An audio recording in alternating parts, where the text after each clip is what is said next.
Hi guys, एक बार फिर से आपका बहुत बहुत स्वागत है हमारे यूट्यूब चैनल पे। आज हम लोग देखने वाले हैं आगे के कुछ विद्या के एमसीक्यूज चैप्टर नंबर 3 से। फर्स्ट और सेकंड का डिस्क्रिप्शन में मैं लिंक दे दूंगा, वहाँ से आप लोग फर्स्ट और सेकंड चैप्टर के विद्या के एमसीक्यूज देख सकते हैं। ठीक है, तो स्टार्ट करते हैं अपना चैप्टर 3 एंड 4।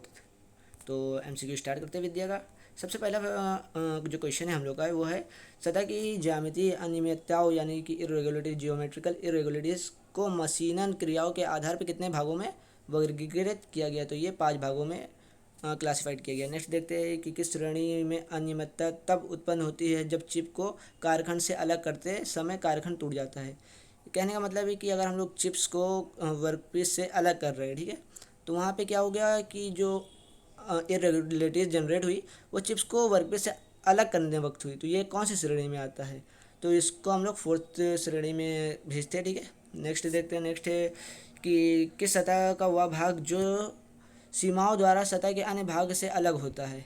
इसका आंसर सी सही हो जाएगा, सतह। अगले क्वेश्चन देखते हैं कि सबसे अधिक स्पर्श सतह के पैटर्न की दिशा को कहते हैं।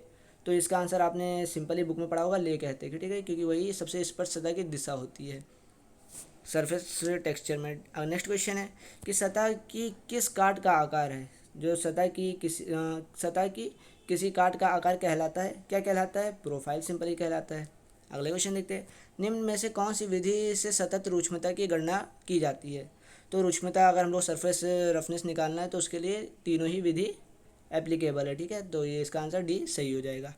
नेक्स्ट देखते हैं। नेक्स्ट है अपना इस विधि द्वारा सतह रुक्ष्मता की गणना अत्यंत सरल है। तो सबसे ज़्यादा सरल होती है किसी भी सरफेस की रफनेस निकालने का, वो है सेंटर लाइन एवरेज मेथड यानी कि केंद्र रेखा औसत विधि। ठीक है, अगला देखते हैं कि निम्न में से कौन सी तुलनात्मक विधि है। तो तुलनात्मक विधि अपने तीनों ही है। ओके, तो तीनों में मतलब स्पर्श विधि, खरोच विधि, दृश्य विधि। तो इसका आंसर डी सही हो जाएगा।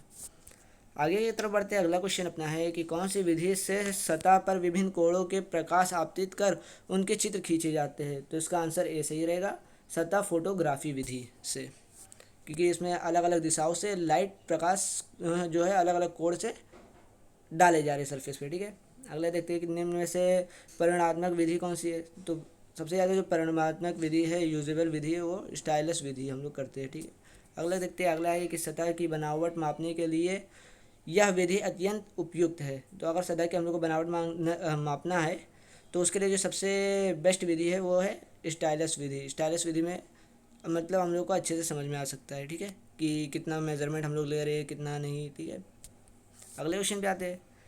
अगला क्वेश्चन है कि उत्पादन में किसी जॉब की मापी गई माप को क्या कहते हैं। तो उत्पादन में हम लोग उसे एक्चुअल साइज कहते हैं। नेक्स्ट क्वेश्चन पे बढ़ते हैं। किसी उत्पाद में अधिकतम व न्यूनतम स्वीकृत साइज के अंतर को कहते हैं। यानी कि हम लोग यहाँ पे कहना चाह रहे हैं कि अधिकतम स्वीकृत यानी कि अपर लिमिट और न्यूनतम स्वीकृत यानी कि लोअर लिमिट की बात हो रही है। ठीक है, तो अगला देखते हैं। लोअर अपर लिमिट और लोअर लिमिट के अंतर को क्या कहते हैं? टॉलरेंस कहते हैं। सिंपल क्वेश्चन था। अगला भी जो क्वेश्चन नंबर 3 है वो भी उसी से जुड़ा है कि ड्राइंग पर 35 कुछ वैल्यू दी गई है, दर्शाई गई है, इसकी टॉलरेंस क्या होगी। तो इसकी टॉलरेंस निकालने के लिए सिंपल फार्मूला भी मैंने बताया कि जो लिमिट होती है या टॉलरेंस जो होता है वो अपर लिमिट और लोअर माइनस लोअर लिमिट होता है फार्मूला। तो अपर लिमिट यहाँ पे दी गई है कितना कि अपना 0.002 और lower limit minus lower limit कितनी है तो माइनस 0.002। ठीक है, ये हो गई लोअर लिमिट। अब इन दोनों को अगर हम लोग सॉल्व करेंगे तो हम लोग का वैल्यू आ जाएगी 0.004। तो ये हो गया इसका आंसर करेक्ट। ये सिंपल न्यूमेरिकल था, एग्जाम में हो सकता है पूछ ले। नेक्स्ट देखते हैं कि बीआईएस सिस्टम में निम्न में से किन मापों की लिमिट व फिट दर्शाई गई है। तो बीआईएस सिस्टम में 0 से 500 तक दर्शाया गया है। अगले क्वेश्चन पे आते हैं। उत्पादन लागत अधिक होती है। तो उत्पादन लागत अधिक टॉलरेंस कम होने से होती है। क्यों? इसको भी डिस्कस कर ले कि अगर कोई हम लोग पार्ट बना रहे हैं जिसमें बोला गया है कि 5 का टॉलरेंस होना चाहिए, यानी कि 5 का अंतर हम बर्दाश्त मतलब कर सकते हैं, यानी कि एक्सेप्ट कर सकते हैं। फिर उसके बाद दूसरी जगह गए तो वहाँ बोले सिर्फ 1 का। तो 1 का सिर्फ अंतर अगर होगा तभी लेंगे, नहीं तो नहीं लेंगे।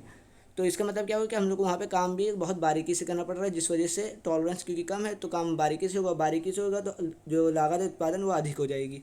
अगले क्वेश्चन पे आते हैं कि बीआई सिस्टम में फिट्स कितना 3 मुख्य प्रकार है। तो बीआई सिस्टम हम लोग ने अपनी बुक्स में पढ़ा होगा। क्लियरेंस फिट होता है एक, एक होता है ट्रांजिशन फिट और एक होता है अपना क्या interference fit, clearance fit, transition fit, interference fit. तो इसका आंसर डी सही हो जाएगा। नेक्स्ट क्वेश्चन पे आते हैं। नेक्स्ट क्वेश्चन है कि अंतर परिवर्तनीयता अपनाने के से किस कारण हानि उत्पन्न होती है।